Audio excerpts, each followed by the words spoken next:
Pessoa importante nos esperando. Vamos lá, a gente até coloca isso com os nossos entrevistados. Hora de entrevista, então, importante aqui no Expresso CNN. Agora são 7h50. A gente conversa com o ex-presidente do Supremo Tribunal Federal, o jurista Carlos Veloso. Doutor Veloso, boa noite. Muito bem-vindo aqui ao Expresso CNN. Mona Lisa falando, o senhor me ouve bem? Sim, estou ouvindo muito bem. Muito obrigada. Boa noite. Obrigada pelo sim aí a essa conversa importante. Caio Junqueira aqui na largada comigo dessa entrevista. Doutor Veloso, ouvimos agora há pouco o presidente Jair Bolsonaro dizendo que a decisão do ministro Fachin está ali relacionada a uma inclinação, a uma forte ligação, palavras do presidente, do ministro Fachin com o PT. O que o senhor achou da decisão do ministro Fachin? Não vejo nenhuma relação nisso, não. A decisão me parece correta. O que ele decidiu é que o juiz da 13ª Vara Criminal Federal de Curitiba não seria competente para julgar este caso. Por quê? Porque a vara está com competência para julgar os casos relacionados à Petrobras, é dizer, aqueles delitos praticados em detrimento da Petrobras. Eu pergunto, haveria essa conexão, essa relação, num caso em que está se apreciando questões relacionadas com algumas empresas que teriam feito reforma no apartamento que seria ou não do ex-presidente Lula? Então, eu penso que a decisão do ministro Fachin, processualmente, é correta. É correta. Não se vislumbra, na minha opinião, não se vislumbra nenhuma outra questão escondida. Não. A decisão me parece correta. Vamos seguir aqui com a entrevista. Agora a pergunta do Caio Junqueira. Caio. Presidente, boa noite. Na sua visão, o Supremo Tribunal Federal não mudou em relação à Lava Jato? No começo da operação, 2014, 2015, 2016, o Supremo Tribunal Federal estimulou Curitiba, estimulou a Operação Lava Jato e em um certo momento, que a meu ver é a partir do momento em que a presidente Dilma Rousseff deixa o poder, passou a reprimir a Operação Lava Jato. O senhor não vê esse turning point ali nesse exato momento? Ou se o senhor não vê isso, por que o Supremo Tribunal Federal passou de estimulador da Lava Jato a repressor da Lava Jato? Não, eu não chego a afirmar que estaria percebendo uma diferença, uma modificação. Eu penso que não. O que eu acho é que, na verdade, a natureza humana é interessante. Há um ano, praticamente, o juiz Moro era proclamado o primeiro entre todos e, de repente, ele entrou como que no índice. Eu acho que o Supremo Tribunal está se conduzindo de acordo com o que deve orientar o julgador.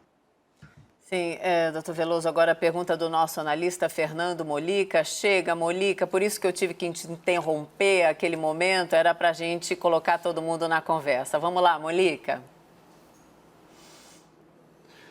Ministro, boa noite. Há um questionamento sobre o tempo que o ministro Fachin levou para tomar essa decisão.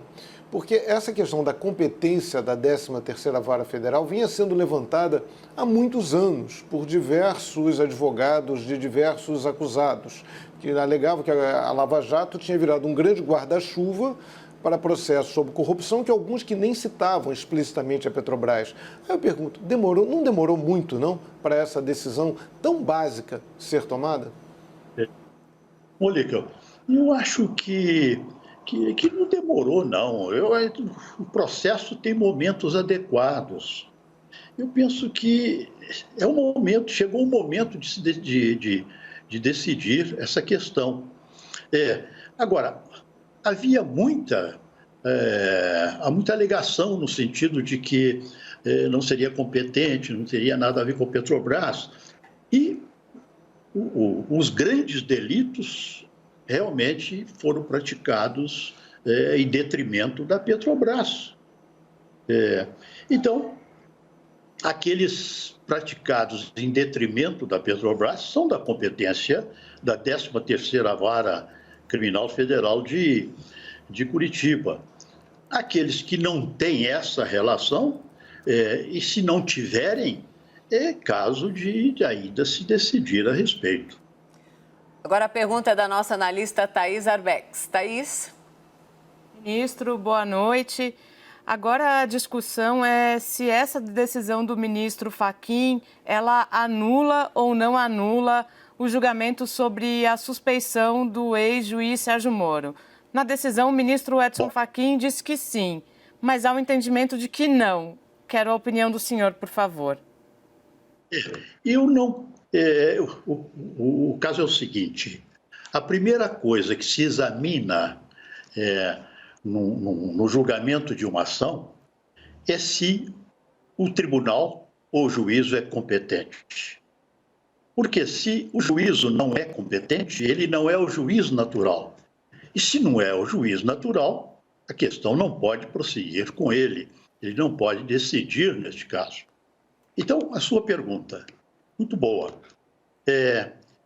Esta decisão teria o condão de tornar sem objeto os demais habeas corpus que cuidam de parcialidade ou não do juiz?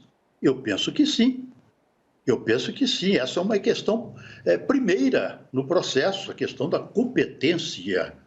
O juiz decidiu, não tinha competência, é nula a decisão.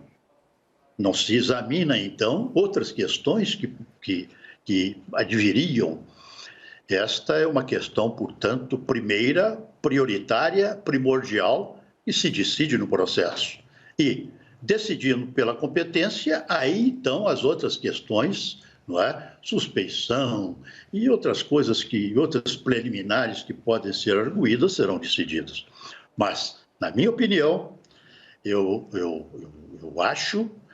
penso que essa decisão do ministro Fachin prejudicou processualmente todos os habeas corpus que estariam em pauta para serem julgados. Estão sem objeto. Sim. Ministro, inclusive a questão aí tão polêmica sobre aquelas mensagens hackeadas? Você sabe que essa decisão do ministro Fachin, na minha opinião, ela tem um outro aspecto, uma outra qualidade, uma outra virtude.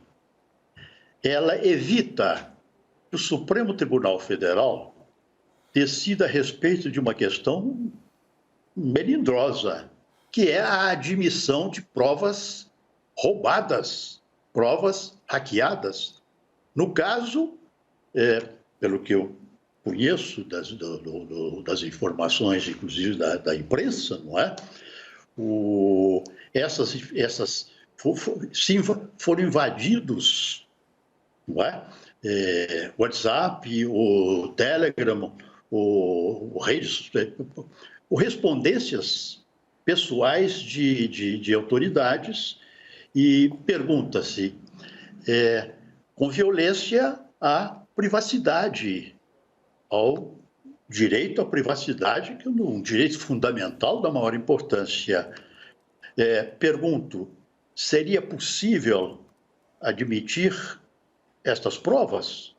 Eu penso que essa decisão do Fachin evita que o Supremo penetre nesse campo melindroso, porque a Constituição expressa, são são nulas as provas obtidas ilicitamente. Eu penso que essas provas Me perdoe, ministro. são ilícitas. Diga, achei que o senhor tinha completado. Complete a frase, ministro. Perdão, desculpe. Não, completei. Ah, tá certo. Caio, mais uma pergunta. Presidente, de tudo que o senhor viu, ouviu, leu, estudou, na sua avaliação, o ex-presidente Lula é culpado ou ele é inocente das acusações de corrupção contra ele? Olha, esta é uma questão que eu não examinei diante da decisão do Fachin, porque eu não deveria fazê-lo. O que cumpre examinar no momento da decisão do ministro Fachin é se há correlação, se há conexão entre o delito que se imputa ao ex-presidente Lula e algum prejuízo da Petrobras. Noutras palavras, o delito que se imputa ao ex-presidente Lula causou prejuízo à Petrobras? Esta é a questão. O ministro Fachin entendeu que não há correlação entre o delito e a Petrobras, propriamente dita. Então, a competência do juiz Moro era para julgar delitos praticados em detrimento da Petrobras. Esta é a questão. Tá certo, ministro Carlos Veloso, ex-presidente do Supremo Tribunal Federal, muito obrigada por atender aqui a CNN, conversar conosco ao vivo aqui no Expresso. Muito obrigada também por responder todas as perguntas e ajudar a gente a entender esse momento. Até uma próxima, ministro. Boa noite ao senhor. Boa noite, muito obrigado.